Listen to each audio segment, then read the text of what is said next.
Президент Садыр Жапаров дене тарбия жана спорт жөнүндө Кыргыз Республикасынын мыйзамына өзгөртүүлөрдү киргизүү тууралуу Кыргыз Республикасынын мыйзамына кол койду. Бул тууралуу президенттин басма сөз кызматынан билдиришти. Мыйзам Жогорку Кеңеш тарабынан 2023 жылдын 1-мартында президент Садыр Жапаровдун инсандын руханий, адеп, ахлактык өнүгүүсү жана дене тарбиясы жөнүндө жарлыгын ишке ашыруу, ошондой эле эл аралык спорт коомчулугунда Кыргыз Республикасынын аброюн бекемдеген жогорку спорттук жетишкендиктерге дем берүү максатында кабыл алынган. Мыйзамда дене тарбия жана спорт тармагында жогорку спорттук натыйжаларга жетишкендик үчүн бир жолку акчалай сыйлыктар боюнча мамлекеттик төлөмдөрүн жана өлчөмдөрүн Кыргыз Республикасынын Министрлер кабинети аныктай тургандыгы көрсөтүлгөн. Бир жолку акчалай сыйлыктарды төлөөнүн өлчөмү спортчулардын Олимпиада, Паралимпиада, Азия жана Азия паралимпиадалык оюндарына, Дүйнө жана Азия чемпионаттарына катышуусу башталганга чейин 1 жыл мурда аныкталат. Ошону менен бирге чемпиондорго жана байге ээлерине сыйакынын өлчөмдөрү, ошондой эле машыктыруучуларга сыйакылардын өлчөмдөрү жана бөлүштүрүү пайыздары жана врачтарга бир жолку акчалай сыйлыктар мурдагы төлөмдөн кем эмес коюлат. Баткен облусундагы чек арадагы куралдуу кагылышта жабыркаган турак үйлөрдүн курулушун 33 субподрядчы компания бөлүп алган. Бул тууралуу президенттин администрациясынын маалыматтык саясат кызматынын жетекчиси Тайырбек Орунбеков социалдык тармактагы баракчасына жазды. Анын маалыматына караганда, алардын ичинен Алмалуу Доор курулуш фирмасы алган үйлөр мөөнөтүнөн кечикүүдө. Кечээ аталган фирманын жумушчулары президент Садыр Жапаровго кайрылып, эмгек акыларын ала албай жатканын айтышкан. Орунбеков окуя боюнча түшүндүрмө берип, Баткендеги үйлөрдүн курулушуна мамлекет акча каражатын өз убагында эле куруучу компанияларга бөлүп бергендигин билдирди. Субподрядчы 33 компаниянын ичинде азыр сөз болуп, курулушу кечигип жаткан Алмалуу Доор курулуш компаниясы дагы кирген. Мөөнөтүнүн кечигип жатканынын себеби компания менен жумушчулардын ортосунда түшүнбөстүк жаралган. Жетекчиси автокырсыкка учурап, ага байланыштуу жумушчулар менен байланышка чыкпай калганын айткан. Ал учурда жумушчулар бизди алдап кетти, эми эмгек акыбызды төлөбөй коюшу мүмкүн деп шектенип, үйлөрдүн курулушун токтотуп салышкан. Ошондон кийин Алмалуу Доор курулуш менен жумушчулардын ортосунда келишпестик жаралып, акчабызды алдын ала төлөп бер, болбосо жумушту улантпайбыз деген талап коюшат. Компаниянын жетекчиси келишимге көрсөтүлгөн сумманын 10%-ын бөлүгүн курулуш жумушу толук бүтүп, объектилерди өткөрүп алгандан кийин төлөп берем дейт. Натыйжада субподрядчы Алмалуу Доор курулуш компаниясы жана жумушчуларынын түшүнбөстүгүнүн кесепетинен курулуш иши кечигип келген. Калган 32 компания алган милдеттемелерин аткарып, үйлөрдү өз убагында ээлерине тапшырган. Президенттин иш башкаруучусу Каныбек Туманбаев Алмалуу Доор курулуш субподрядчы компаниясынын жетекчисин жана президентке кайрылуу кылган жумушчу топтун өкүлү Өмүрбек Жусупбек уулун чакырып, эки тарапты бир пикирге келтирди. Чечилбей жаткан маселесине чекит коюлуп, алар кайра Баткенге барып, 15 күндүн ичинде курулушту толук аягына чыгарабыз деп убада кылышты, деди Орунбеков. Кыргызстанда жыл сайын балдарды эмдөөдөн 12 миңге жакын баш тартуу катталат. Бул тууралуу кабар агенттигинде өткөн маалымат жыйынында Республикалык иммундук профилактика борборунун директору Гүлбара Ишенапысова билдирди. Анын айтуусуна караганда, айрымдары диний көз караштардан улам каршы чыгышса, ата энелердин 20% препараттардын сапатынан күмөн санайт. Арасында балдардын эмдөөдөн өткөндүгүнөн кабары жок мигранттар да бар. Биз калкты вакцинадан баш тартпоого жана анын убактысын өткөрүп жибербөөгө чакырабыз. Биз бул багытта муфтият менен биргеликте иш алып баруудабыз, деди ал. Эске сала кетсек, Кыргызстанда Европалык эмдөө жумалыгы старт алды. Иш-чара 24-нөн 30 апрелге чейин уланат. Салык органдары жеке жактарга толук жана ар тараптуу жардам көрсөтүү максатында бирдиктүү салык декларациясын кабыл алуу боюнча иштин өзгөчө режимине өтүштү. Бул тууралуу мамлекеттик салык кызматынан билдиришти. Белгиленгендей графикке ылайык 30 апрелге чейин декларациялар эртең мененки саат 9:00-дөн түн ортосуна чейин кабыл алынат. Декларацияны жумуш убактысында келип берүүгө үлгүрбөгөн жеке жактар аны саат 18:00-дөн кийин бере алышат. Жеке ишкерлер болсо салык декларациясын электрондук түрдө гана тапшырышы керек. Эскерте кетсек, 1-майда салык декларациясын тапшыруу мөөнөтү аяктайт. Декларацияны төмөнкүлөр тапшырышы керек.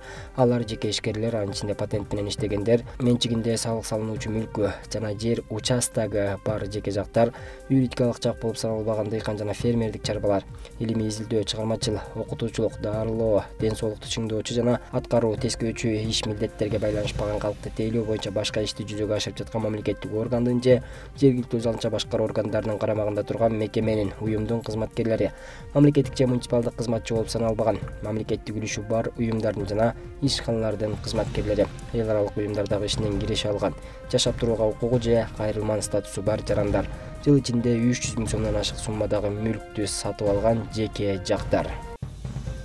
Кыргызстан мусулмандар дин башкармалыгы болочок ажылар менингит жана мезгилдик сасык тумоого каршы эмдөөдөн өтүшү керектигин эске салат. Маалымат кылайык, 26 апрелден 8 майга чейинки аралыкта 2023-жылы ажылык сапарына баруучу талапкерлер 4 компоненттүү менингитке каршы вакцина жана мезгилдик гриппке каршы гриппол эмдөөсүнөн өтүшү керек. Белгилей кетсек, быйылкы ажылык сапарына Кыргызстан үчүн 6000 квота бөлүнгөн. Ажылыктын баасы $3900 түзөт. Кыргызстандын футбол боюнча улуттук курамасынын башкы машыктыруучусу болуп Словакиядан келген Адис Штефан Таркович бекитилди. Мындай чечим бүгүн Кыргыз футбол бирикмесинин аткаруу комитетинин жыйынында кабыл алынган. Улуттук кураманын 50 жаштагы жаңы машыктыруучусу UEFA Pro машыктыруучулук лицензиясы жана Кыргызстандын курама командасын жетектөө үчүн жетиштүү тажрыйбасы бар. Кыргызстан футболдук союзунан кабарлашкандай, башкы машыктыруучу кызматына 30 талапкер каралып, анын ичинен курама команданын башкы машыктыруучусу кызматына эң ылайыктуу 5 талапкер тандалган. Жыйынтыгында Кыргызстан футболдук союзунун аткаруу комитетинин чечими менен Штефан Таркович башкы машыктыруучу болуп бекитилген. Белгилей кетсек, улуттук кураманын буга чейинки машыктыруучусу Александр Крестинин ушул жылдын 3 апрелинде кызматын тапшырган. Ош шаарында өлкөнүн түштүк аймагындагы жогорку окуу жайлардын жана мектептердин мугалимдери үчүн Улуу Жибек жолу боюнча тынчтыкка жана достукка жол аталышындагы иш-чара өттү. Анда мугалимдер достук жана тынчтык сабактарын өтүүдө эске алуучу ыкмалар, көмүскөдө калган учурлар тууралуу жаңы билимдерге ээ болушту.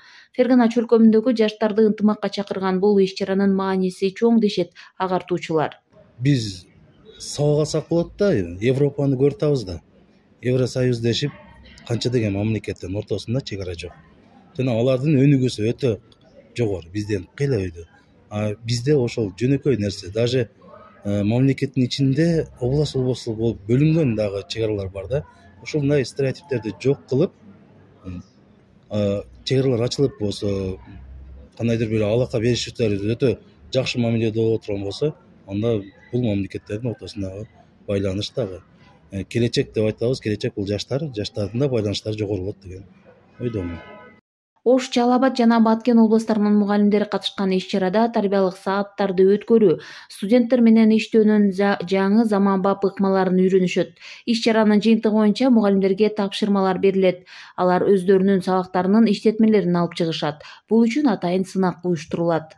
Тренингдин жүрүшүндө ошол мугалимдер ала турган көндүмдөр окуучуларды тарбиялоого, демек биз билим берүү менен кошо ошол коомдо жашоонун принциптерине, нарк наслдерге тарбиялабасак, биздин мамлекеттин бүтүндүүлүгүн, мамлекеттин баардык тараптан ошол экономика болобу, дараметін көтөрө тургандар ушул окуучулар да. Мына 15-20 жылдан кийин ушул биздин мектептин бүтүрүүчүлөрү как раз жанагы мен айтып аткан нерселерди калыптандыра турган, ушул биздин республиканын түрдүү тармактарында иштеген адистер болушат да. Ошолордун кандай билим алганынан, ошолордун кандай адам катары мына биздин нарк наслдерге, улуттук, дүйнөлүк азыркы трендтерге кандай жооп бергенинен биздин өнүгүүбүз көз каранды да. Ошол максатта уюштурулуп атат. Иш-чарада Борбордук Азиядагы толеранттуулук жана тынчтыкты көздөгөн транс-чек аралык көп тараптуу диалог долбоорунун колдонмосу сунушталды. Катышуучулар Улуу Жибек жолу боюнча тынчтыкка жана достукка жол методикалык жаңы колдонмосу менен таанышты. Цель проекта – это формирование культуры миростроительства. Бул долбоордун максаты Кыргызстанда гана эмес, Фергана чөлкөмүндөгү Өзбекстан жана Тажикстан өлкөлөрүндөгү ынтымактын, маданиятын калыптандыруу болуп саналат. Себеби Ферганада конфликттер айрыкча диний жаатта көп болуп тургандыктан жаштар тынчтыктын нугунда чоңойгондугу өтө маанилүү деп эсептейбиз. Ошол себептен бул иш-чаранын алкагында ыктыярчы жаштар ушул багытта иш алып барышат жана бул өлкөлөрдөгү окуу жайлардагы борборлорго жардам беришет. Эми 5-класстан баштап 9-класска чейинки окуучуларды окуткан мугалимдер да бул долбоорго катышышат.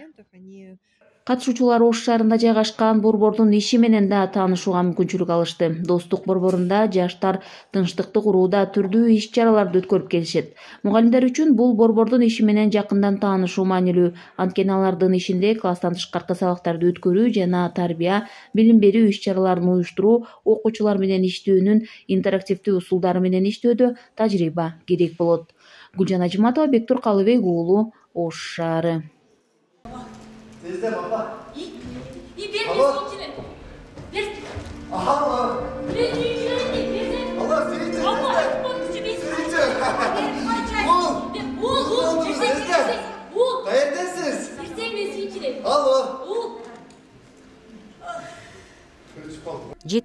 Апрель каргашалуу күн кыргыз элинин жүрөгүндө кара так бойдон калган.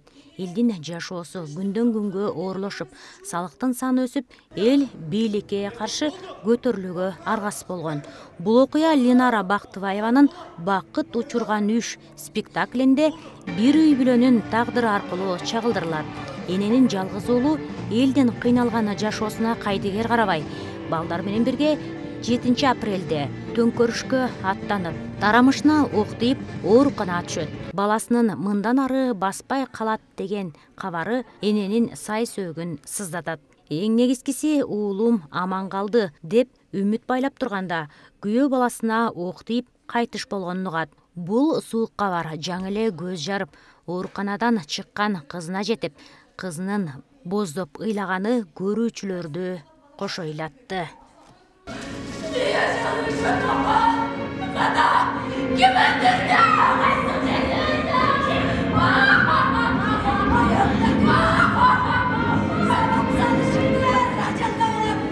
Чыгармада 7 апрель окуясына карата баяндалат. Бул окуялар бир үй бүлөнүн 7 апрелдеги окуянын негизинде жок болуп кеткен бир үй бүлөнүн тагдыры. 7 апрелде болгон окуя 100 балага жакын курман болуштугу.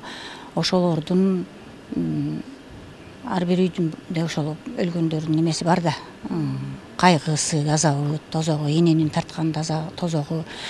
Ошончолук кыйын азап тозокторду баштан өткөрсө дагы ошол баласын таштабай, ушу баласы үчүн жанын берген эне.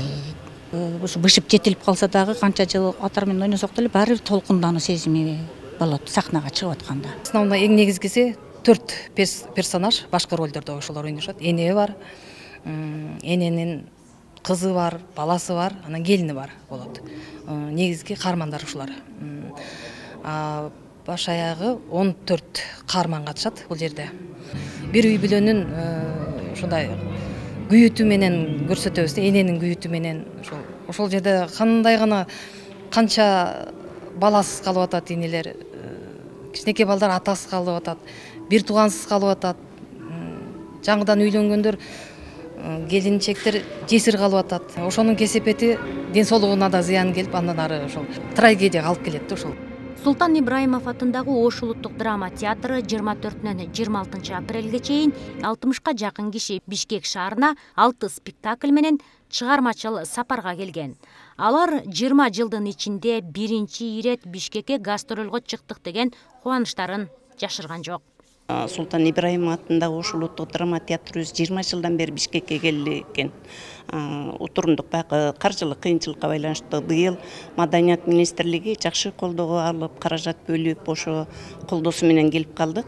6 спектакль алып келдик. Анын ичинде 2 дүйнөлүк классикалык чыгарма, 2 тарыхый драма, 1 социалдык драма, ошондой эле кече жакында бет ачары өткөн жаңы спектакль алып келдик. Күнүнө 26-сына чейин күнүнө 2 спектакльден коюлат. Анан эми бул спектакльдерде биздин чыгармачыл жамааттын бир 70-80% ойногон актерлор келишти да. 56 адам келди. Бардык ошо жамааттын дээрлик жарымынан көбү келди.